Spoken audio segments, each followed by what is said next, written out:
On today's podcast, we want to talk about things like, can God heal me? Can God actually heal me? Is God with me? The term God be with me. We also want to talk about some healing words.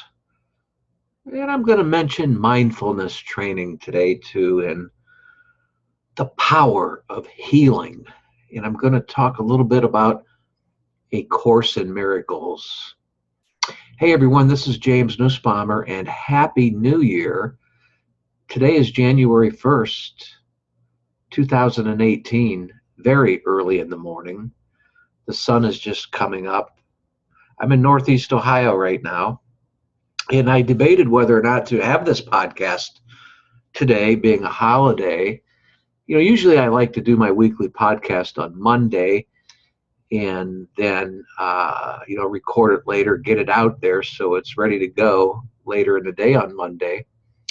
And, last week was Christmas Day. We didn't do it then, but we did it the day after, which was Tuesday. So I called Troy, who is my assistant now, a technician that I had found at a homeless shelter.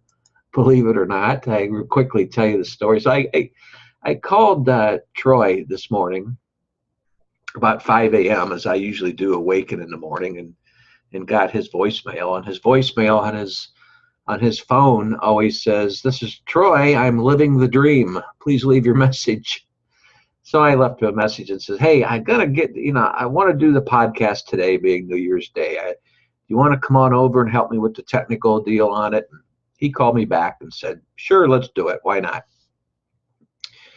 So he's helping me out today, and because we're doing some things, it's hard to explain, and I don't want to get into that now. But how I found Troy, first of all, I think this is appropriate with today's title. God is always with us, and I put on there A Course in Miracles, because A Course in Miracles doesn't really teach us this is the way and that's the only way. No, A Course in Miracles opens our mind in its principles for you to interpret metaphysical spirituality.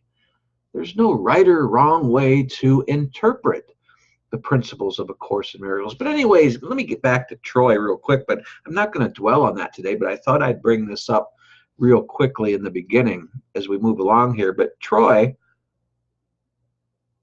excuse me as I sip on my coffee, Troy is a 54-year-old man who was an engineer for almost 30 years in the automobile industry in Northeast Ohio, which is big there. And I don't want to mention the big manufacturing company or motor company that he worked for, because it doesn't matter, and with liability and things like that. And Troy lost his job for a certain reason. His wife left him. They had a big, beautiful home that was, taken by the courts and everything, because he was arrested for heroin. He was a heroin addict. He got hooked on heroin because he was doing Oxycontins for prescribed Oxycontin type oxy type medication and you hear about this all the time. It's all over the news, and he's just one of the victims of this. And so, the doctor had to pull the prescription on him, and so he went for a while in pain, and then just started finding heroin on the street. And one thing led to another, and he got busted. He got arrested, and then they accused him of trafficking, but they then lowered it, and he never did go to prison or anything like that. But he lost everything, and he was on some probation for a while, and he ended up, to make a long story short, he lost everything and was living under a bridge for a couple of days, not long, he said, under a bridge. And he went to a couple of churches to ask for help, and they denied him. Not that I'm being against churches. I'm not, because I think church is a great place for us to all gather our spirits. But it was just they didn't want to take him in. And one organization recommended a certain homeless shelter they took him in. Well, I was speaking on a Thanksgiving day a year ago at this homeless shelter in Northeast Ohio, way up in the corner of Northeast Ohio, way up there, away from where I'm at now. And actually, somebody had came and picked me up and took me there, and I met Troy, and he told me his story a little bit. So then I left that day and went on with my life, and then, because I had passed on my phone number to him, and then it was like maybe 8 months later, I got a call from him, and he says, I'm sick of living in this homeless shelter. There's got to be something that you can, direction you could point me into. And because he was still thinking about the talk that I gave at the homeless shelter. And so with his engineering capabilities and with the internet that he understands, inside and out, he's just a genius there. See, we think of people in homeless shelters as just, no good bums on the street, that kind of thing. You see, that's the ego in us. And, there are a lot of uneducated, no fault of their own, and some fault of their own too, that are in homeless shelters, but that's okay. But there are people like Troy who are educated people that just gave up on life and ended up in a homeless shelter. And, his story about how he tried to turn to his family and his family just turned his back on him just touched home with me. Because there's if you know my story, I was in prison for 8 years over a foolish securities violation. And I'll let you read my books on that. The first one, The Master of Everything, basically tells the whole story, and then the sequel, Mastering Your Own Spiritual Freedom, and the third one coming out, And Then I Knew My Abundance. But anyways, back to Troy. So I said, Roy, why don't you check out this? There's a freelancing job finding thing on the internet, and it's for free. They have a free version, and then if you get going at it and you make a few bucks, then you can join their, I don't know, like their elite club or something like that, they call it, which you pay $15 a month. And then there's another level up that you maybe pay $25 a month. And the more you pay per month to be a member of this freelancer club, the more jobs they send you, and it's a great thing. Well, he got on the free version, and you know what? He started getting jobs all over the world. Right now he's working, designing their websites for a company in Ireland. And it doesn't pay him much, but he's happy with it. And so he's helping me out too. And he's got a little kind of these gigs going on, and he's getting back on his feet, and his spirits are alive. And so that makes me feel good about Troy being on my team. In fact, I can't afford to pay him much, and he knows that, but he, we feel kind of connected together, and he's glad that we were able to touch base with each other. Anyways, I have often contemplated myself, and I'm sure you have as well, as to what really means God is always with us. Consider that if each day we pay attention deeply, sufficiently, as to how our deeper inner self talks to us, concerning points that are occurring in our everyday lives and throughout the world around us, things that bother us going on in the world. By realizing the power of the mind, I mean the power really within us, not the brain, the mind, the power of your true essence of who you are behind your body. That power, when you can realize that, you become in touch with your own divinity. In some cases, it may appear, and it does appear, that God is always with us, and is remarkable exactly, how straight this inner essence, so to speak, talks to us concerning exactly what we should do and who we should talk to, and what has actually been occurring and everywhere and in our lives. There was a reason, I think, why I was led that day to that homeless shelter on Thanksgiving Day a year ago, past this Thanksgiving, and someone came to pick me up and took me there. So think about that. But anyways, and this is why also too, I have to say that I encourage mindfulness training for meditation and spirituality. And there's no right way for knowing spirituality or understanding it. It's just knowing your inner self. There's nothing outside of you that you can pray to that is going to bring spirituality to you. It's already in you, but you can learn to uncover it. Many people use such practices as yoga spirit, which I love, and it's great for all around vibrant health and well-being. I've also written at my blog at jamesnussbaumer.com a related article on experiencing weight loss and other healing type things with yoga. Excuse me, another cup of coffee and sip of coffee. And you can find out more at my blog, and maybe just at my blog type in, yoga or something like that to know more. But we can easily, I believe, understand that when it is said that God is always with us, it literally means physically everywhere we go. Wouldn't you agree? I'm sure you do, because that's why you're listening to this today. And this is why, for the time being, you are occupying this framework of flesh and bones that you live in while you're in this world. However, once communication has been established by the use of your body, let's face it, we communicate with our body to one another. You do indeed go places without your body. That sounds a little woo woo kind of thing, but that's not where I'm going here. Let me ask you, how many times when an important decision was needed, did you remember something that an old friend or a family member once had said, and it just came across in your mind, and all of a sudden that helped you make a decision?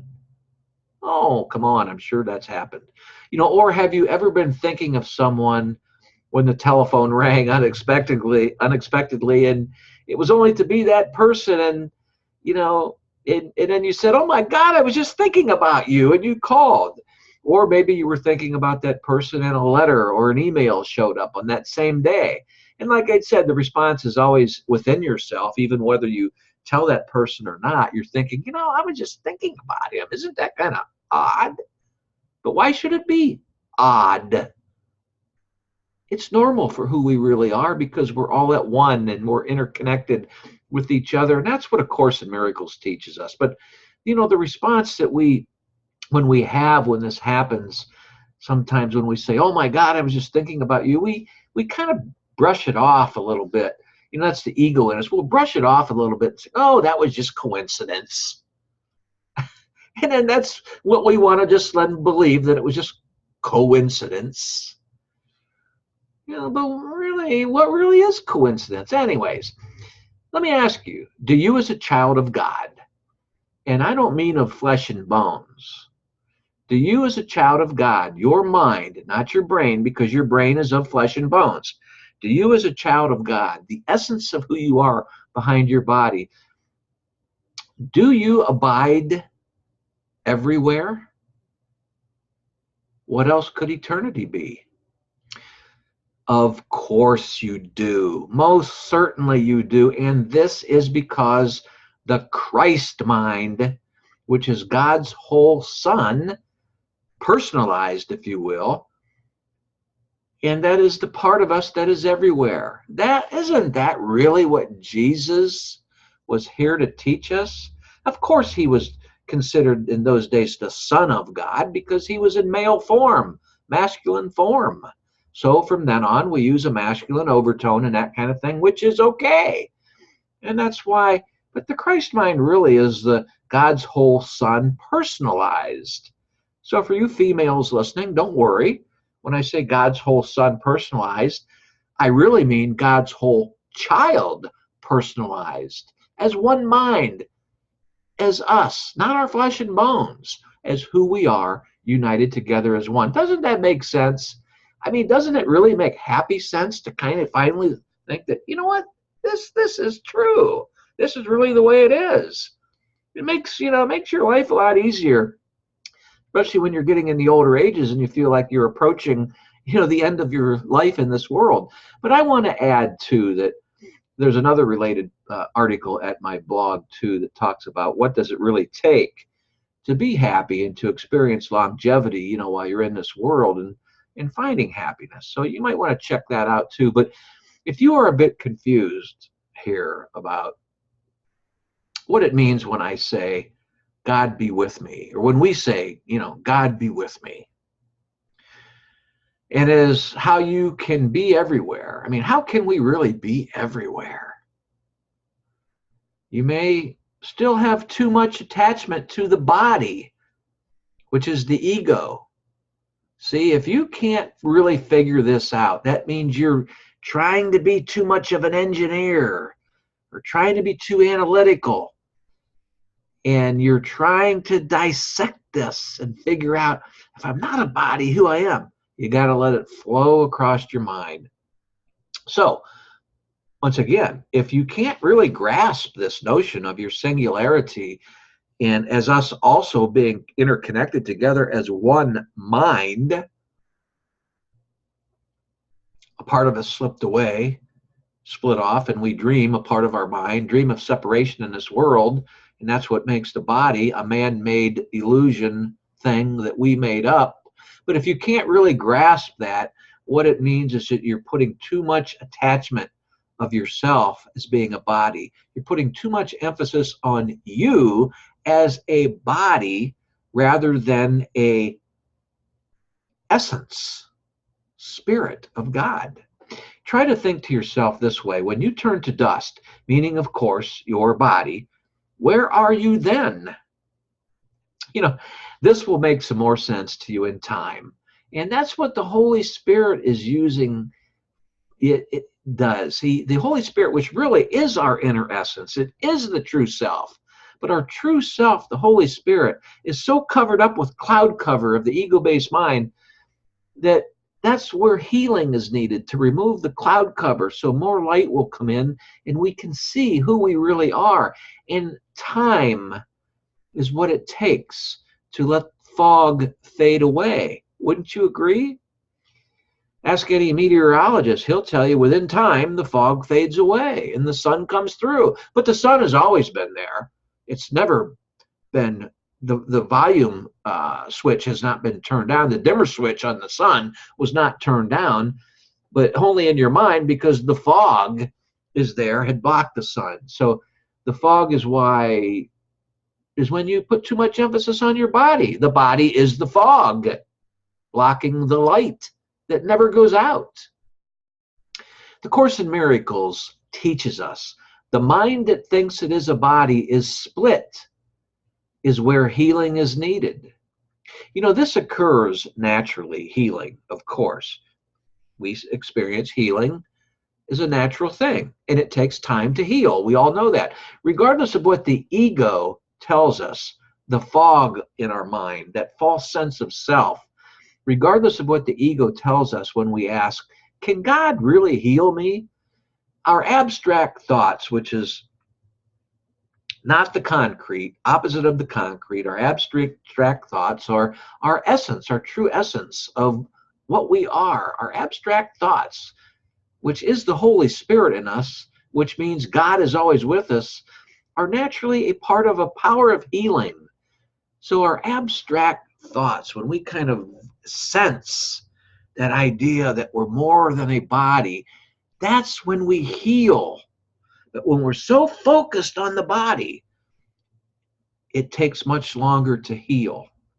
Can we say the abstract is our real imagination, where God is always with us?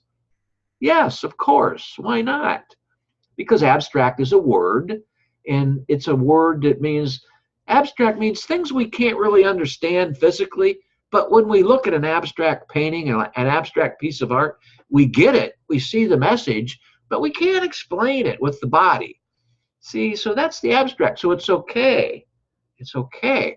So go ahead, yes, enter the abstract.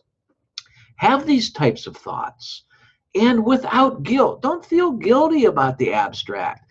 The ego, the fog, doesn't want to go away, and it wants you to keep feeling guilty because that just keeps the fog where it's at. Guilt is part of the fog. Our concrete thought process, which is about the material world, just, it just cracks apart and splits and separated everywhere. And there's no unity in the concrete, because the concrete eventually doesn't last. The abstract is always there, but our process or journey as the Christ mind accepts the Holy Spirit's remedies for healing, which we can say the power of healing, and it builds the bridge, so to speak, a bridge in our mind that crosses over the gaps or the splits in that concrete perception, and brings us over to where we really know who we are, our true knowledge of our inner self, not the body. Nothing that preaches or ceremonies themselves or candles and oils and incense and beads and holy waters and all these things, none of these things can make the Christ in you come through you. But of course, I'm not denying those things either, because those kind of oils and things soothe us and bring us to a calming state of mind, and that's great too. But the actual oils and beads and all them things, the waters themselves are not magic potions that are going to all of a sudden make us realize the Christ mind. But sure, I mean, I love to light a candle and incense and essential oils. I have now always in my home because they soothe me, but they're not a magic potion. They just help soothe. And when things soothe, when you are soothing, you take your mind off of the body and more on how great you feel. And then that's where healing comes around. The more we focus on the body, the more frustrated we get. So, the others will gradually learn to see themselves, that through you, others are going to gradually look at you when they get this concept themselves and see the Christ in you as a mirror to them and see it in them as well, where now that's one. I hope that makes sense. Now that's abstract, so don't try to think too hard on that. Just kind of let it flow. And let me add another principle from the Course in Miracles. A Course in Miracles. Sometimes I say the Course in Miracles because that's just kind of a way people are talking now, the Course in Miracles. But actually, it's called A Course in Miracles. So A Course in Miracles teaches us that God is not separate from us. He is love inside of us. And once again, if you try to dissect love, it's going to split. Anything you try to dissect splits. It can't be whole.